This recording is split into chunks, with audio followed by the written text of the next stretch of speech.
México, Tenochtitlán, esplendor y quebranto.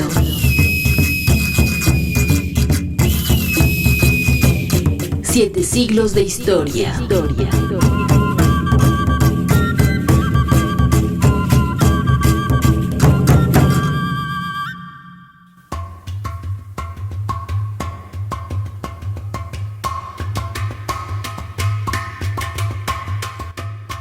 Dícese, nómbrase aquí cómo llegaron y penetraron los ancianos llamados, nombrados teochichimecas, gentes de Aztlán, mexicanos, chicomostoquenses, cuando vinieron en busca de tierras, cuando vinieron a ganar tierras, aquí a la gran población de la Ciudad de México, Tenochtitlán.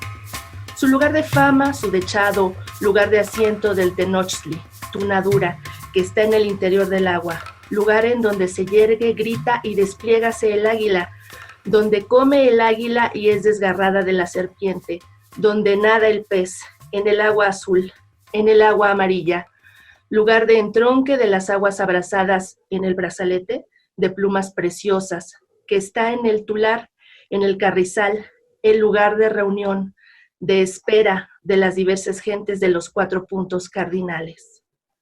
Con este fragmento de la crónica Mexicayotl le doy la bienvenida a este programa especial a propósito de la Fundación Historia y Caída de Tenochtitlán. Soy Sandra Karina Hernández y saludo con mucho gusto a nuestros invitados, el doctor Guy Rosan Dupeirón, investigador emérito del Instituto Nacional de Antropología e Historia, el INAH, a Baltasar Brito Guadarrama, doctor en estudios mesoamericanos por la UNAM, director de la Biblioteca Nacional de Antropología e Historia y coordinador nacional de archivos del mismo instituto, especialista en códices. También está con nosotros el arqueólogo Álvaro Barrera Rivera, él es investigador del Museo del Templo Mayor, comisionado para trabajos en el Cerro de la Estrella, autor de Arqueología Urbana en la reconstrucción arquitectónica del recinto sagrado de Tenochtitlán. Bienvenidos sean, y pues vamos a comenzar hablando justamente de la fundación de Tenochtitlán. Y a mí me gustaría saber un poco acerca, pues, de este documento primordial que es la tira de la peregrinación, así como en otros documentos se habla de una peregrinación de un grupo proveniente de Aztlán en busca de una señal para asentarse. ¿Cuál es la, pues, descendencia de ese grupo? ¿De qué culturas mesoamericanas se desprenden? Maestro Baltasar Brito Guadarrama, empezamos por ahí con la tira de la peregrinación. Con su micrófono. Sí, ¿qué tal? Muchas gracias por la invitación. Es muy agradable poder platicar de estos temas tan interesantes para todos. Efectivamente, en la tira de la peregrinación, que es el documento que trata sobre la historia originaria del grupo que posteriormente se llamará Mexica, pero que en un primer momento se conoce como Azteca, los originarios de Aztlán en lugar de la blancura, es muy interesante y creo que lo que podemos decir en ese sentido es que se pierde mucho entre el mito y se pierde mucho en la historia. Debemos de comprender que aproximadamente esta migración duró 2 siglos, entonces pues muchos de los aspectos originarios se perdieron. No sabemos a qué culturas pertenecían, no sabemos qué lenguas hablaban, seguramente por los estudios que hay, pues hablaban náhuatl, pero también se sabe que hablaban otopame. Entonces eran grupos plurilingüísticos y multiétnicos en un primer momento. Entonces creo que efectivamente salen como salen todos los pueblos o todas las personas que salen de su lugar de origen, pues buscando un lugar mejor en donde asentarse y poder tener una vida mejor, pero toda esta historia está entre bruma. No tenemos los datos precisos, aunque se supone que alrededor del año 1168, esto dependiendo de quién lo diga, de qué fuente sea la que utilicemos para saber este dato, salen de este lugar Aztlán en búsqueda precisamente de una vida mejor.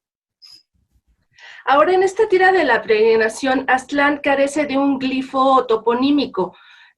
No se sabe, no solamente se describe como un lugar en el que hay 6 casas o calpulli con un templo en el centro, pero ¿qué es Aztlán? ¿Es un lugar ubicable, identificable geográficamente o es mítico?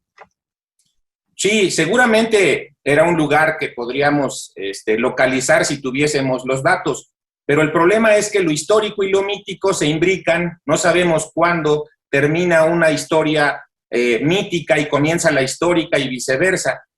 Sí existe un glifo toponímico de Aztlán en la segunda lámina del Códice Boturini, que consiste en un como brote de agua con un cuadrado que no tiene color. Sabemos que ese es, o consideramos que ese puede ser el glifo de los aztecas como tal.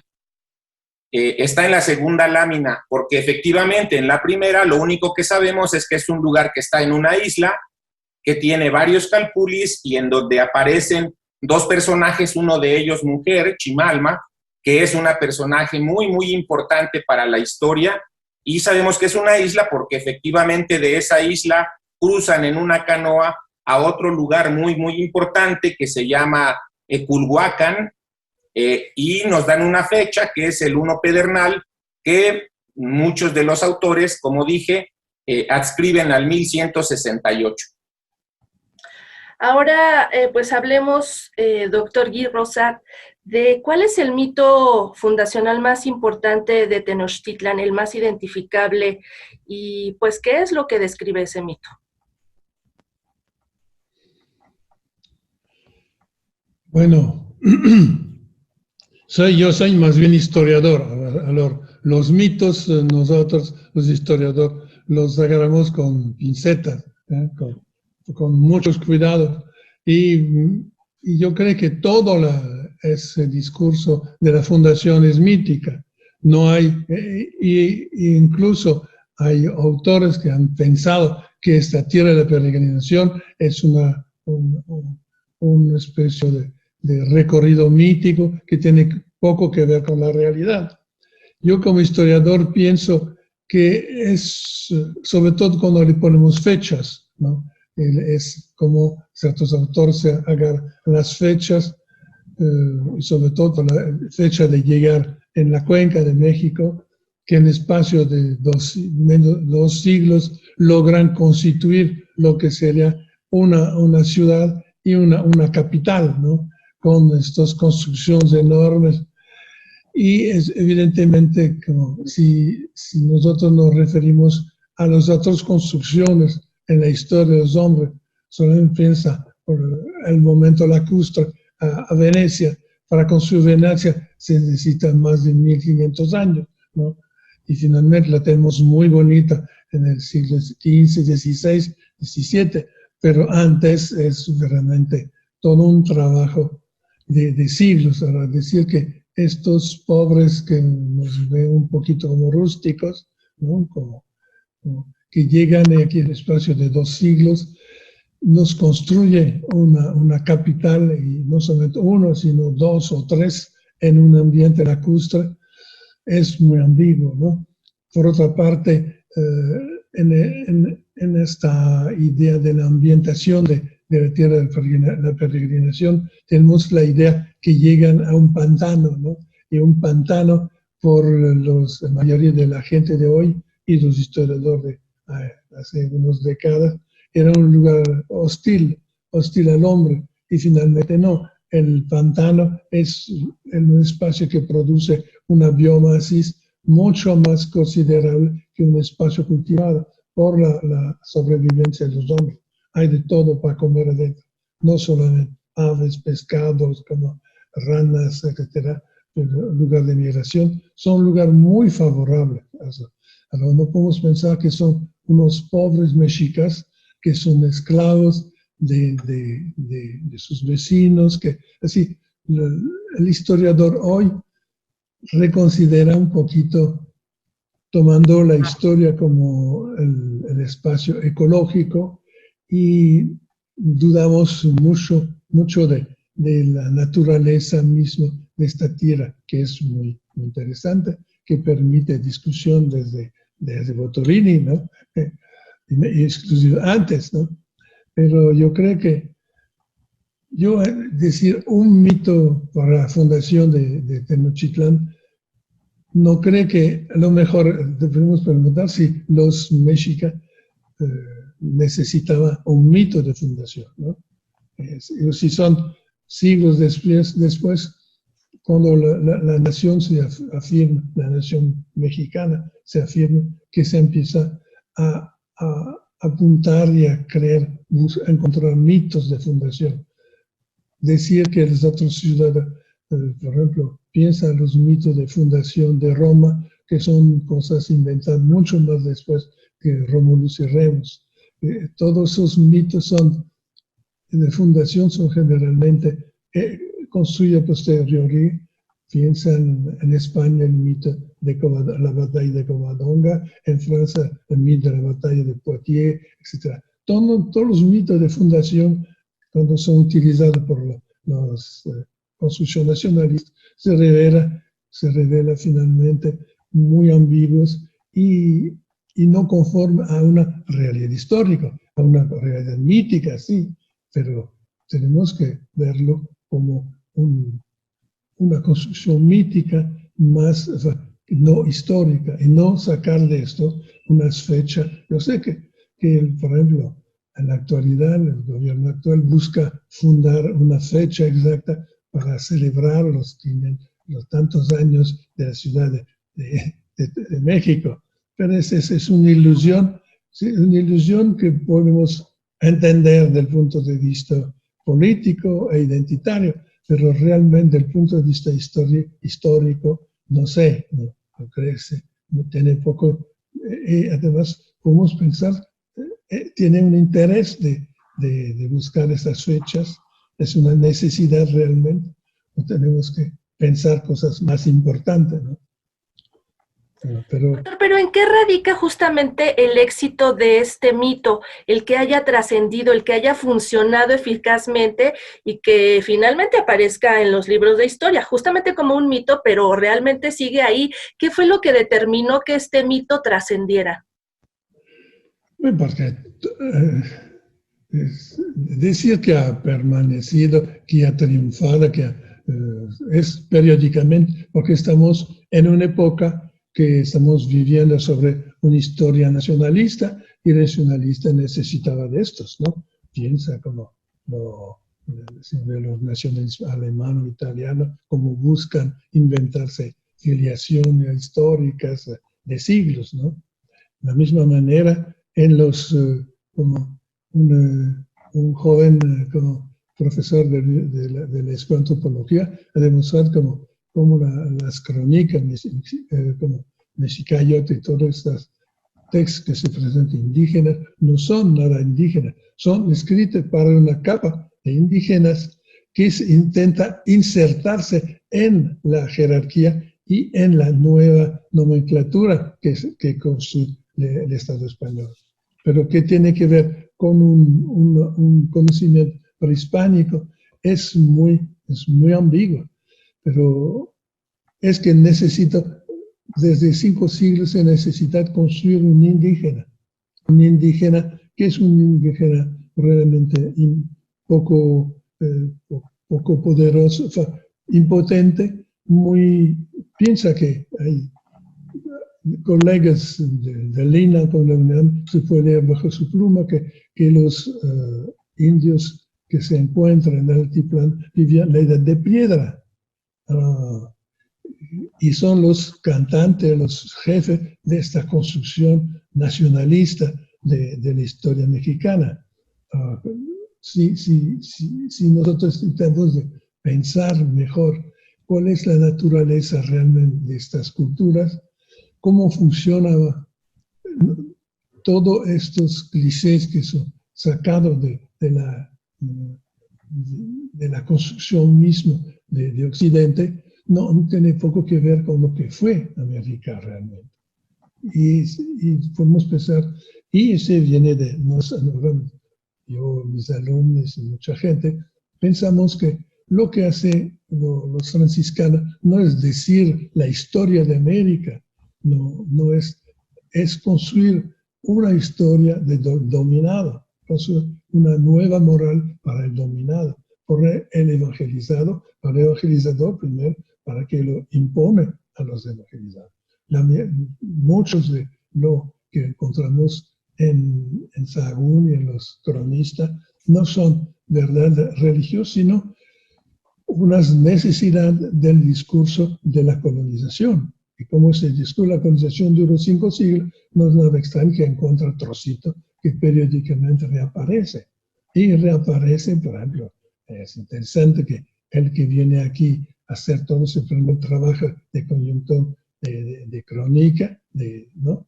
De recuperar lo que será una reflexión sobre las crónicas, es Buturini, ¿no? Es decir, desde el exterior él busca una nueva mirada, intenta de pensar.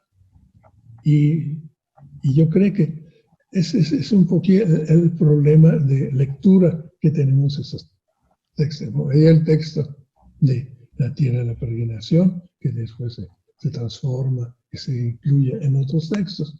Pero, ¿qué quiere decir que sea realmente, o que seamos capaces de entender esa lógica que está atrás? Muy bien, doctor Rosat. Pues ahora me gustaría que el arqueólogo Álvaro Barrera nos hablara justamente acerca de qué es lo que se encuentran estos hombres, mujeres que supuestamente viajaron de Aztlán y llegaron a estas tierras. ¿Qué es lo que se encuentran y cómo construyen un imperio? ¿Lo construyen de la nada? ¿Cómo levantan estas ciudades? ¿Y cuáles fueron los retos a los que se tuvieron que enfrentar justamente para levantar lo que hoy conocemos como las ruinas del Templo Mayor y que pues conocemos que fue el corazón del imperio? Sí, primeramente gracias por la invitación. Es un gusto estar aquí. Pues sí, ellos viendo ya cómo tenemos algunas reminiscencias de lo que fue el lago, o también viendo algunos otros lugares que tienen cierto parecido con lo que fue México Tenochtitlan o la isla, pues lo que debieron de haberse encontrado serían una serie de isletas, o algunas islas, algunas pequeñas, algunas otras más grandes, y pues eran lugares que, si bien existía mucho abastecimiento por medio del producto de lo lacustre, pues también tenía sus limitantes, porque no podríamos aquí, o no se podría haber encontrado ahí piedra o materiales para la construcción de su ciudad, ¿no? Su nueva ciudad. Pues entonces, pues lo primero que fue, yo supongo que lo primero que hicieron fue, pues andar buscando entre todas estas islas, o pequeñas islas, o tal vez las más grandes, el lugar propicio en donde pudieran ellos al menos empezar a construir terraplenes y poder ampliar esa isla que ellos habían escogido. Sí, definitivamente escogieron una isla que pues debió ser una de las más grandes, si no es que la más grande, y pues de ahí también fue que entonces buscaron el lugar propicio dentro de la misma isla en donde poder construir. Y sabemos que, bueno, según las fuentes también, pues lo primero que hicieron fue construirle un edificio a Huitzilopochtli, ¿no? Y debió haber sido, pues sí, un poco difícil poder construirle un templo digno. Debió haber sido primeramente algún espacio medio acondicionado para poder inclusive poner ahí a la deidad, utilizando en ese momento pues los materiales cercanos, que debió haber sido pues puro material o únicamente material para después ser cambiado por algo más material. Ahora, pero ¿cómo podemos entender que estas personas que pues tuvieron que estar viajando durante algún tiempo, que tenían una condición de nómadas, cómo es que llegaron y tenían la pericia, el conocimiento para poder construir, para levantar todos estos templos? Quizá haya habido pueblos antes aquí y tomaron algo de los conocimientos de esos pueblos que estaban asentados y que no eran tan importantes como lo fueron después los mexicas, pero pudo haber sido un conocimiento retomado de gente que ya vivía aquí. Sí, bueno, si vemos, definitivamente sí debió haber existido alguna peregrinación, o tal vez anduvieron en un lugar y en otro, por lo que pues estuvieron viendo diferentes ciudades, conocieron diferentes ciudades, diferentes formas de construir, conocieron el sistema de Chinampas también, por ejemplo, E inclusive llegó, según también se narra en la tira, pues inclusive en algunos lugares estuvieron años, por lo tanto tuvieron que haber construido y entonces pudieron también así poder intercambiar inclusive con la gente de sus alrededores los sistemas constructivos. Así es de que cuando llegan a lo que es la isla de Tenochtitlan, pues ya traían todo ese cúmulo de conocimientos, tanto de ciudades muy grandes, porque conocieron Teotihuacán, conocieron Tula, como de ciudades pequeñas, de ciudades que estaban pues en montañas o en algunas planicies, y de ciudades que también estaban en ambientes lacustres. Y entonces de ahí fue que entonces pudieron pues amalgamar todos estos conocimientos y buscar esa isla que les digo que sería una isla amplia más o menos, y que además tuviera esa ventaja de que pudiera ser ampliada lo más pronto posible. Porque sabemos que o lo que debieron de haber hecho es inmediatamente después de instalarse, buscar cómo tener comercio para poder traer todos esos materiales que después se utilizaron para la construcción de la ciudad. Así es. Bueno, pues ya lo mencionaba el doctor Guy Rosat, esta cuestión tan polémica de, pues, determinar una fecha para la fundación de este lugar de México Tenochtitlan. Y a mí me gustaría preguntarle al doctor Baltasar Brito acerca de si existe alguna referencia, qué nos dicen las fuentes históricas, llámese los códices, acerca de si hay una fecha, ¿qué aparece al respecto?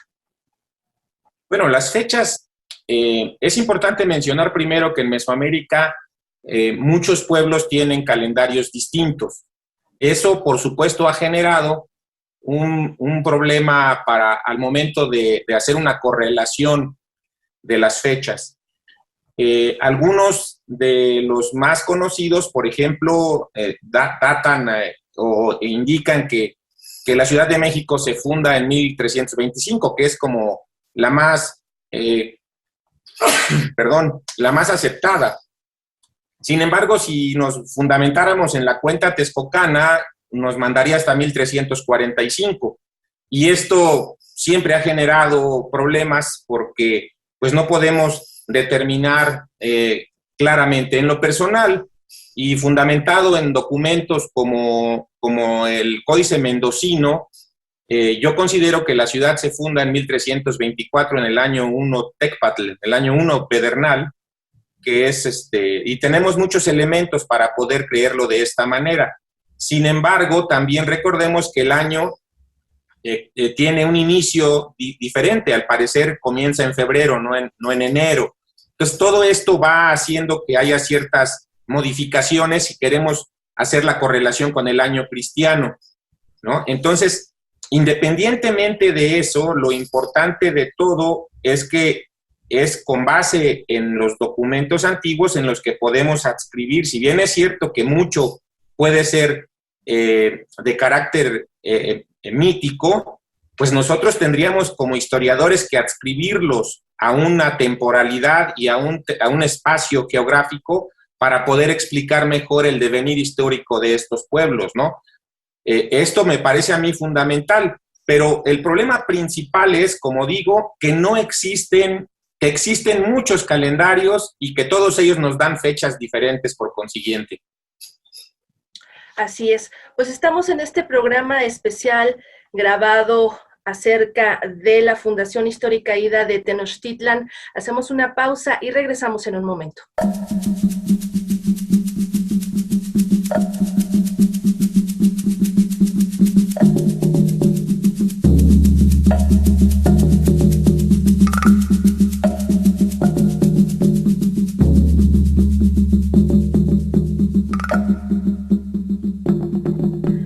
Por tanto, os digo que os haré señores, reyes de cuanto hay por doquiera en el mundo, y cuando seáis reyes tendréis allá innumerables, interminables, infinitos vasallos que os pagarán tributos, os darán innumerables, excelentísimas piedras preciosas, oro, plumas de quetzal, esmeraldas, corales, amatistas, las que vestirán primorosamente, así como las diversas plumas, el cotinga azul, el flamenco rojo, el cintzcán, todas las plumas preciadas y el cacao multicolor y el algodón polícromo, y todo lo veréis, puesto que esta es en verdad mi tarea y para eso se me envió aquí. Con este texto tomado de la Crónica Mexicayotl, escrita por Fernando Alvarado Tezosomoc, continuamos con este programa especial grabado en el que me acompañan el arqueólogo Álvaro Barrera Rivera y los doctores Guy Rosat Dupeirón y Baltasar Brito Guadarrama. Ahora me gustaría saber qué aspectos contribuyeron a la formación, lo que nos podemos imaginar que pudo haber sido lo que contribuyó justamente a esta consolidación del imperio. Hablemos pues tanto de los factores geográficos, climatológicos, sociales, políticos, la misma religiosidad de estas personas. ¿Qué fue lo que los transformó justamente en personas de un imperio? Y ese es donde ahorita está la problemática. Con esta revisión del conocimiento de la caída de Tenochtitlán desde un año o dos, se ha oído hablar mucho del imperio, y el imperio sí se pensaba que existía un imperio mexica. No, en lo personal yo dudo muchísimo de este imperio, ¿no? Que haya un imperio. Esa es la visión española.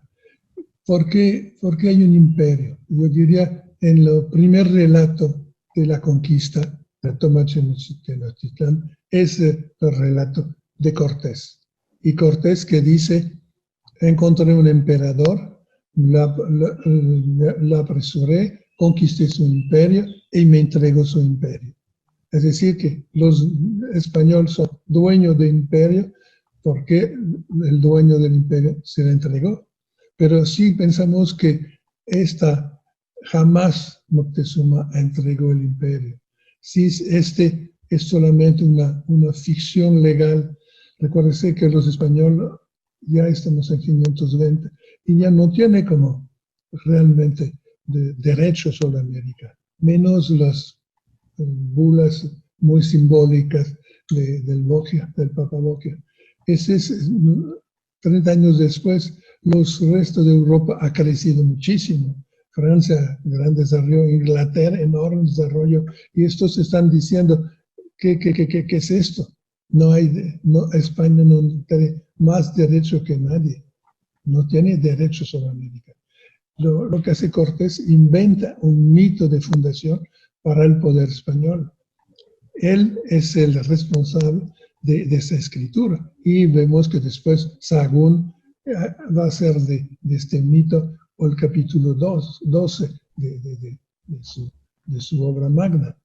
Va a explicar cómo viene 2 o 3 veces explicando una larga perorata donde le explica que no son dueños, que están esperando a los españoles para entregarle un imperio. Es decir, es en esta ficción retórica de Cortés y después de los religiosos que sacamos un imperio, porque finalmente el imperio no está tan claro.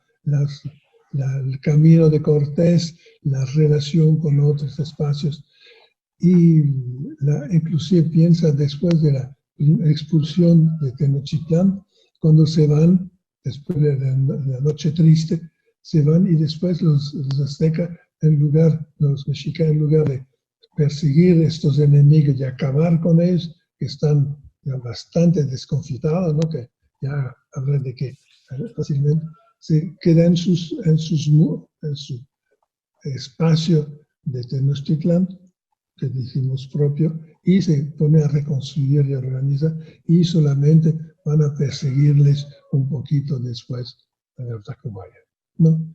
Yo creo que ese es muy ambiguo, la noción misma de imperio. Es claro que el sistema, la ideología nacionalista mexicana con su voluntad de construir una identidad fuerte, un origen fuerte, ¿no? Bueno, hay tantos años, solamente con el nacionalismo después de la revolución, y construye un imperio y encuentra la lógica del siglo XVI, porque finalmente esa lógica, cuando usted lee los textos del XVI, no digo que dice, los textos españoles, construye al Moctezuma no como un miedoso, no como un tipo capaz, al contrario. La primera descripción de Sahagún es que es un gran guerrero, ha llevado las conquistas al horizonte norte y sur, etc. Gobierna perfectamente su país, se cuida lo que quiere, rehace sus templos, ora, etc. Hasta le van a nombrar cuando está en oración en un templo. Es decir, es construir un relato del gran rey medieval. Y ese gran rey medieval tiene que ser investido de la función sagrada de todo rey medieval, es decir, la función de lo sagrado. Y lo sagrado es asegurar la transición pacífica. Por eso, el Moctezuma es el que permite que el cristianismo, la palabra del Evangelio, se viene a América y se transforma en la nueva verdad. Pero por eso ese Moctezuma tiene que ser, aunque lo designan antes como un poquito miedoso de estos extranjeros que llegan, de repente se hace amigo de ellos y los entrega al imperio. Porque es el investido y todos los mensajes, si se fijan bien, son destinados no al pueblo, son destinados al emperador. La garza, cuando se explica muy bien Sahagún, y después inclusive en Miguel de Portilla, se ve como esa garza en cual hay un espejo en su cresta, y él ve los guerreros cabalgando hacia él, aunque no sabe que son caballos ni nada, bueno, pero es como un Aleph lo que ve, como si fuera un Aleph, ¿no? Que ve a través de ese espejo otras realidades. Sí, pero cuando sus hechiceros, sus magos quieren ver, no ven nada. Y no solamente esto, después el ave desaparece. ¿Qué quiere decir? El mensaje es para el rey, y el rey es el profeta. Es el profeta de Dios, según la mentalidad cristiana del 16. Tiene mucha lógica. Sí, y todos estos mensajes son destinados al pero evidentemente son invención cristianas. No existió tal ave. ¿No? Pero lo voy a explicar y después sobre esto pude montar la predicación franciscana, que es la construcción del mito de fundación hispano sobre América, ¿no? La prueba que no solamente lo utilizan aquí, lo utilizan en el Cusco, en Portugal, siempre que hay presagio y profecía que anuncia la llegada de la verdad. Porque esa es la lógica occidental. Hay una lógica verdad, hay una sola verdad, una sola iglesia posible. Pero todo tiene que, esa explicación, aplicarse a ese mito de origen. Pero evidentemente es ese mundo que se impone y después, ¿qué hacer con todo lo resto de la fantasmagoria que construyó 5 siglos la Iglesia Católica y después la ciencia histórica? Creo que ahorita estamos en una buena época de empezar a rascar un poquito todo siglos de construcción de estas capas sobre la historia de América. De la misma manera que los arqueólogos ven las capas constructivas, de ver las capas constructivas sobre esta historia, este mito de América, ¿no? Así es, una perspectiva muy interesante.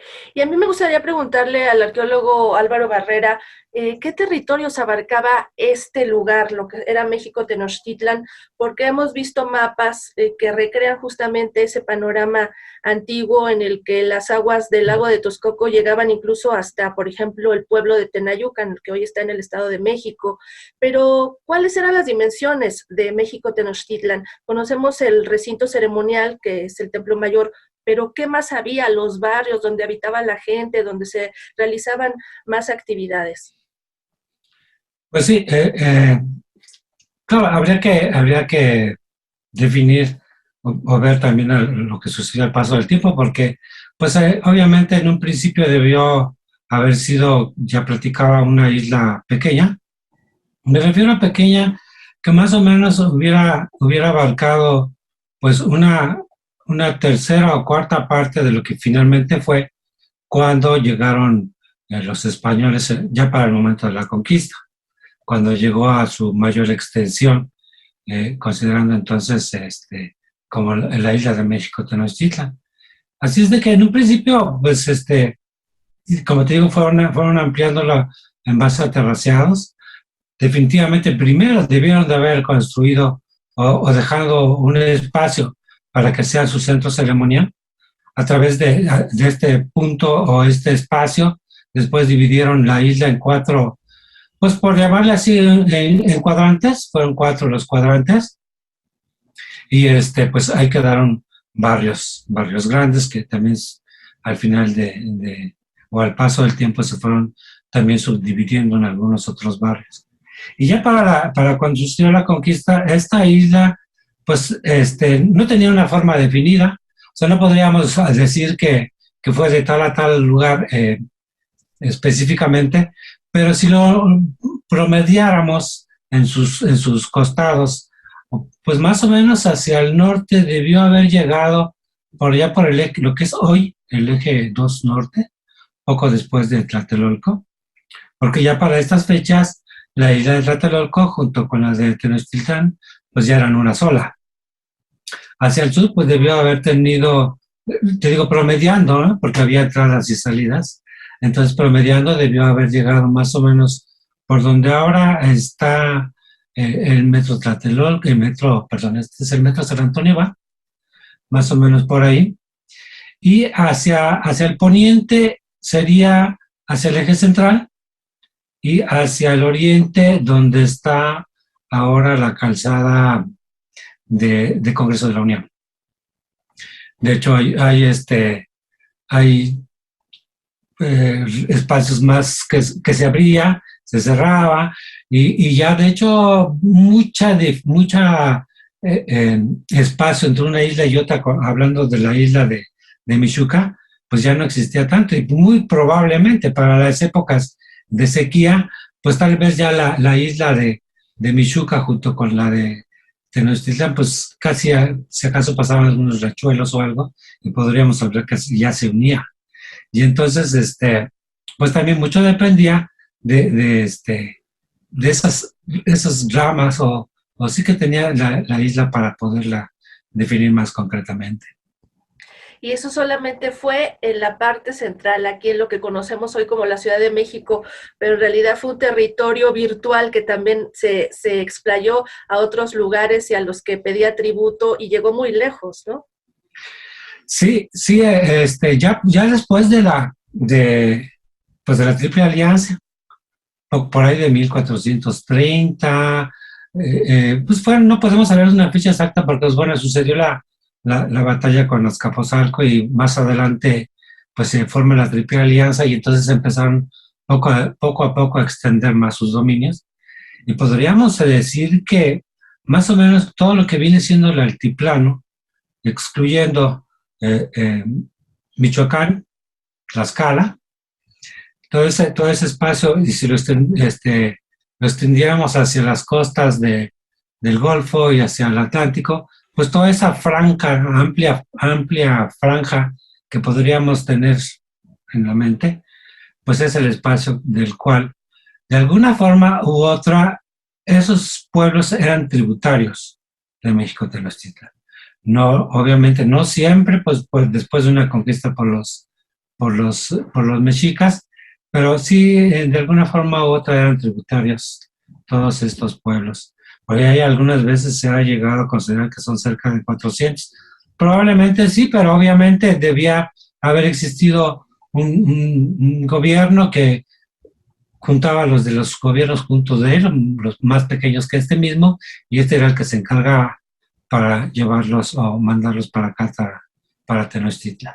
Claro. Por otro lado, doctor Brito, a mí me gustaría insistir un poco en lo que nos cuentan las fuentes históricas y sobre todo en el aspecto cultural. ¿Cuáles eran las características de este pueblo mexica? ¿Cuál era su idiosincrasia? ¿Qué se sabe de cuál era pues el carácter justamente de este pueblo? Bueno, creo que un aspecto que caracteriza al Altépetl mexica, que es el nombre no imperio, nosotros creo que deberíamos de utilizar las palabras que se utilizaban al interior de la cultura, y Hueyaltépetl sería algo similar a lo que se conoce ahora como imperio, con sus variantes. Imperio pues tiene otras connotaciones, y aquí un Hueyaltépetl era una unidad sociopolítica que tenía influencia sobre otros pueblos más pequeños, sobre otros Altépetl más pequeños. Como lo que hoy son las alcaldías o los municipios o las delegaciones. Un poco más como si fuese un estado que tuviese varios municipios, podríamos decirle así, pero es un poco difícil esa comparación, ¿no? Yo creo que una de las características primordiales del pueblo mexica es que es militar. Toda su estructura se fundamenta en lo militar.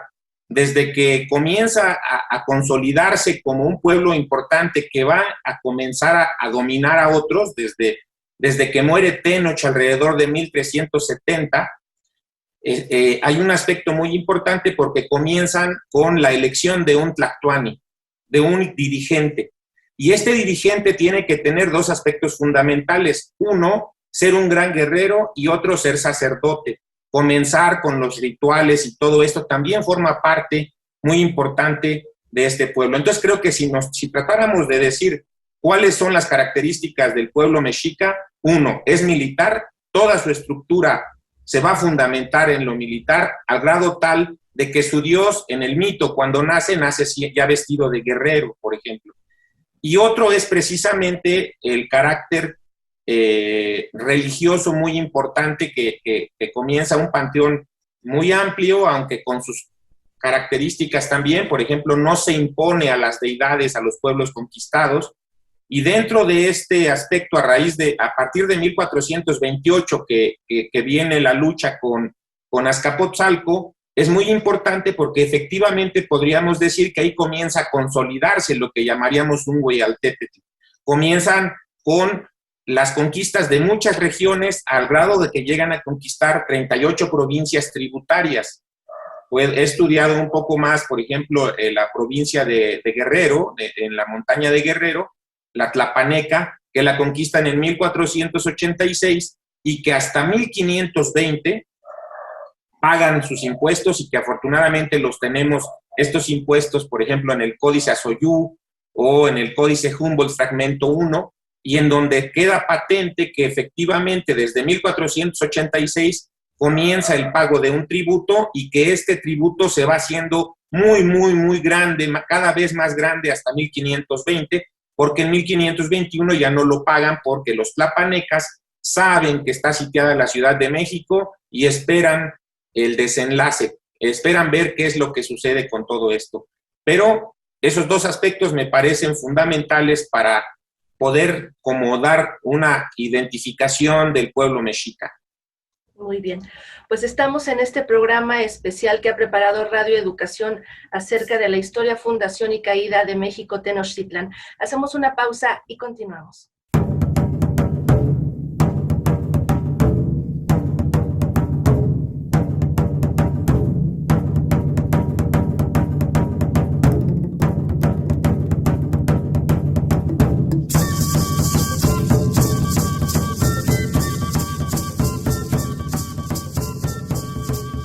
mexicas difundieron una historia hegemónica sobre su propia cultura. ¿Esto era algo pensado, premeditado, o fue algo que sucedió, que se fue dando? No era un plan, no era una estrategia. ¿Qué fue lo que sucedió? Quien quiera contestar la pregunta, por favor. Doctor Gui, adelante. Bueno, no creo que los mexicas no difundieron toda esta historia indígena. La construyeron, sí, de esos modos que y sus colegas de la época, que son empleados, que tienen relación con la burocracia dominante colonial, construye una visión de ellos, pero la construye para insertarse en el plan de la salvación. Lo que cuenta en el siglo XVI es una historia teológica, una historia que empieza con la creación por Dios de Adán y Eva y que se termina con el regreso del Hijo de Dios. Es decir, y además esa historia tiene que tener entre 4 y 6.000 años. Todos los españoles son convencidos que la historia del género humano no es más de 6.000 años. Ahora, cuando usted tiene una población como estos, como indígenas intelectuales, no son idiotas, ellos tienen que insertarse en estos 4.000 años. Por eso, donde surge todo el problema de donde surgen los indígenas, son judíos, son las tribus judías perdidas, que en la Biblia en un momento ya no se habla tanto de todo el pueblo judío. O sea, puede explicar que estos indios son como descendientes de estas tribus. Y estas tribus tienen que explicar cómo vinieron hasta acá, imagínense el caminito, ¿no? Y explicar cómo se van a insertar, van a construir una historia que les permita de ver que ellos también son como los judíos antiguos y como los españoles, igual de dignos, guerreros, fieles, etcétera, que tienen Dios, y se meten en esta historia. Esa es la construcción de esta historia, pero que ellos tengan una historia como mexica, no lo tienen como mexica. Es decir, y después es la historia nacional, la nacionalista, que en el siglo pasado empezó a construir una historia indígena. Pero evidentemente no hay una historia indígena con sus indígenas. Ellos hoy, si usted ve en los pueblos, por ejemplo, recuperan lo que trozos de manuales de primaria. Hasta un día tuve un alumno mío que me vino muy entusiasmado, que había encontrado en la región tepehuana los presagios de la conquista, y dice que era la visión, pero evidentemente, si se acuerda que el libro de León Portilla, como la visión de los vencidos, se había difundido a todas las escuelas, a todos los rincones del país, me encontró una gente que le dio por válido lo que fue los mitos de la conquista, revisto por León Portilla, pero no tiene que ver con una cosa tepehuana propia, antigua. Es esto, creo que los indígenas hoy pueden reinventar, por eso tenemos periódicamente, desde 50 años que estoy aquí, por ejemplo, he visto aparecer nuevos profetas de la historia indígena, pero son indígenas oficiales. Un tiempo eran los maestros bilingües, hace 30 años, después fueron los maestros del programa de Círculo Cultural de Pátzcuaro. Todos los programas de Estado generan una historia. Ahorita tenemos historia biocultural, donde les viene a adoctrinar a gente que no tiene nada que ver, porque si les pregunte dónde viene gente de la UNAM a enseñar la cosa, su cosmovisión.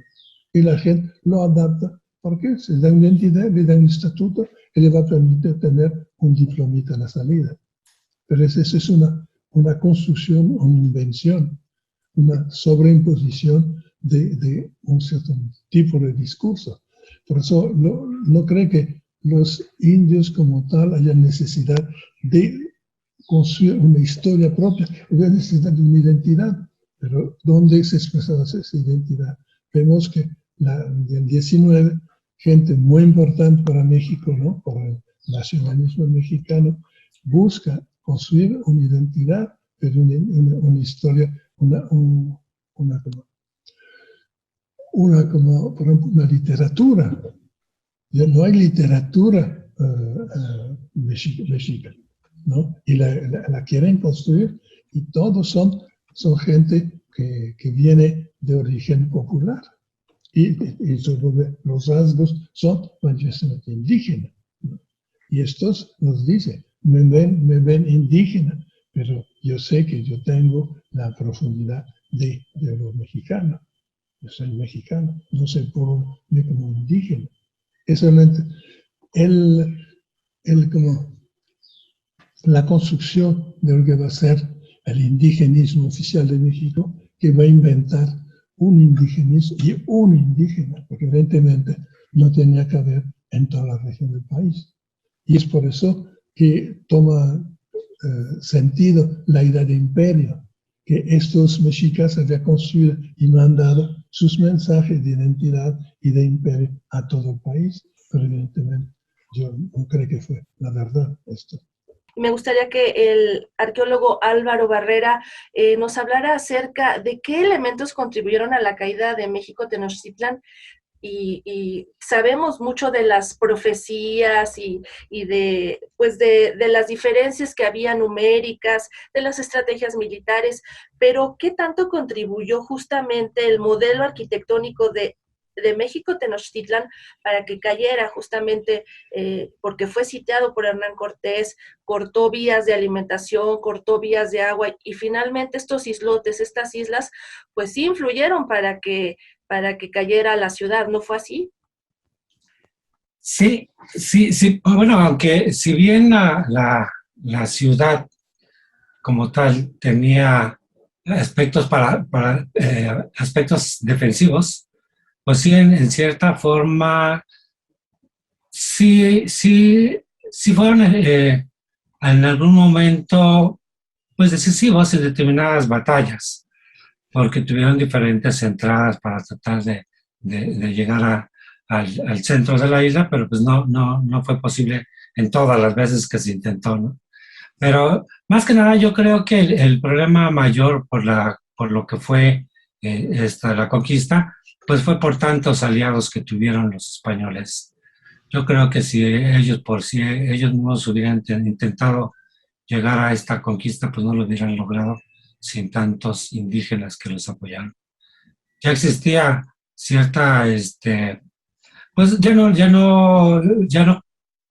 vieron con los españoles una forma de quitarse del yugo de los mexicas, y pues fue por eso que tantos indígenas se aliaron, y fue por eso también que pues lograron conquistarlos. Obviamente también la cuestión militar y la cuestión de los instrumentos con los cuales atacaron los españoles, ¿no? Ellos tuvieron estos bergantines que más fácil les ayudaba a transportarse a los alrededores de la isla. Estos cañones que también pues arrasaban con muchos indígenas, además de pues, sus propias armas de fuego, ¿no? Entonces, pues todo esto fue lo que yo creo que dio al traste con todo esto. Además de que no hay que olvidar que con estrategias militares también para poder atacar por uno u otro franco o de los espacios de la misma isla. Sí, la isla de cualquier forma fue construida conforme vimos que se fue ampliando, y entonces se fueron dejando algunas acequias, algunos canales, tanto para poderse mover dentro de la isla como para poder salir de la isla, cosa que conocían muy bien los mismos indígenas, cosa que también entonces de una forma protegían la isla, sí, y por eso es como conforme iban avanzando los españoles, lo primero que hacían era pues anegar estas acequias para que pudiera continuar entrando toda la gente. Disminuyó tal vez la cantidad de tiempo utilizada para la conquista, pero pues finalmente así sucedió. Lo que sí quiero un poco tocar es acerca de esto de la identidad de acerca de esto de la identidad del pueblo mexica, que también lo podemos ver esto en lo que son su centro ceremonial. Y es que también, así como veíamos que se puso un centro ceremonial, a partir de él salieron 4 ejes, los cuales nos dan 4 diferentes espacios para los diferentes barrios, esos grandes barrios. Yo considero, y lo platicaba, lo pusimos ya en esta última publicación, que pues lo mismo hicieron con el centro ceremonial. El centro ceremonial también está dividido en esos 4 grandes espacios, están mostrando también ahí su identidad, están mostrando ahí cuáles son los dioses principales, porque había 4 diferentes espacios en los que estaba dividido el centro ceremonial y uno central, obviamente dedicado a Huitzilopochtli, y entonces de ahí también podemos observar una forma de mostrar, pues, de una forma más material, de mostrar su identidad. Los dioses a los cuales ellos le estaban venerando, a los dioses a los cuales hay que ayudar, a los dioses a los cuales hay que alimentar, y a partir del cual la sociedad mexica se movía entonces. Es una parte de la identidad que podemos entender precisamente con su arquitectura y en la forma en que la plasmaron. Ya tenían ellos divididos, pues, estos 4 grandes espacios divididos para cada uno de los 4 grandes Tezcatlipocas, y el quinto, como les digo, dedicado a Huitzilopochtli. Muy bien, pues por último me gustaría que el doctor Brito cerrara esta transmisión con una reflexión acerca de, pues, la lectura de que el actual gobierno federal conmemore 700 años de la fundación de Tenochtitlan para este 13 de mayo, considerando que en los documentos históricos no se especifica un año exacto. Y pues con esta pregunta también añadir la de si es necesario repensar la historia que se cuenta de la conquista de México y por qué. Sí, bueno, a la segunda yo creo que es la labor del historiador o del especialista en estos estudios el repensar continuamente. Seguramente los del siglo XVIII la repensaron la historia del siglo XVI, los del siglo XIX igual, y los del siglo XXI, pues por supuesto que es el quehacer diario de todo especialista, repensar la historia y dar otras posibilidades para poder entender mejor el devenir de los pueblos, ¿no? En cuanto a la primera, a mí me parece que efectivamente no existe una fecha que haya sido como única para poder conmemorar. En este caso, yo creo que al final de cuentas, pues si se quisiera conmemorar la fundación de Roma, ¿a qué fecha se utilizaría?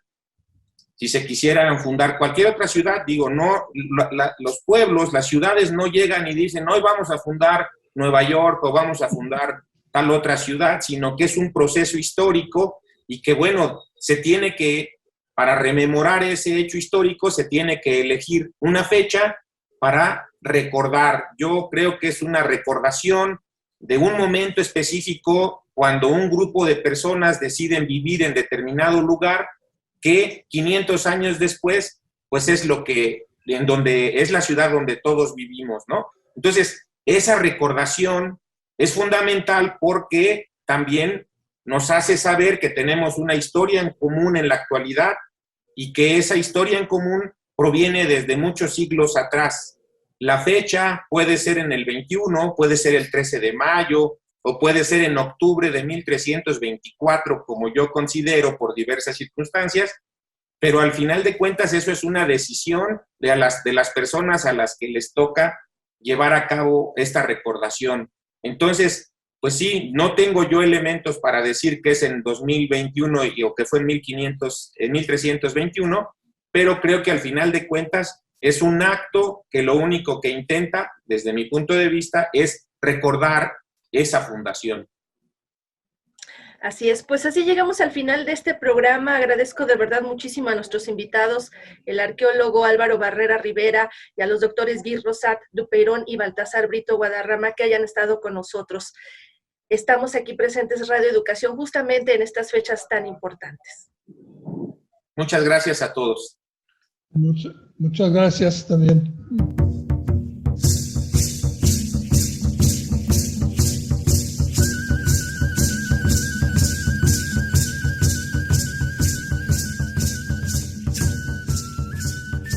Este fue un programa del Departamento de Información Cultural en el que participamos en el guión y la investigación María Elda Flores, en la asistencia Claudia Guzmán López, en la musicalización Rosa Moreno Bernabé, voz de la rúbrica Angélica Cortés, la realización de Marimar Dávila y en la conducción soy Sandra Karina Hernández. Le deseo un muy buen día. Hasta pronto. México Tenochtitlán, esplendor y quebranto.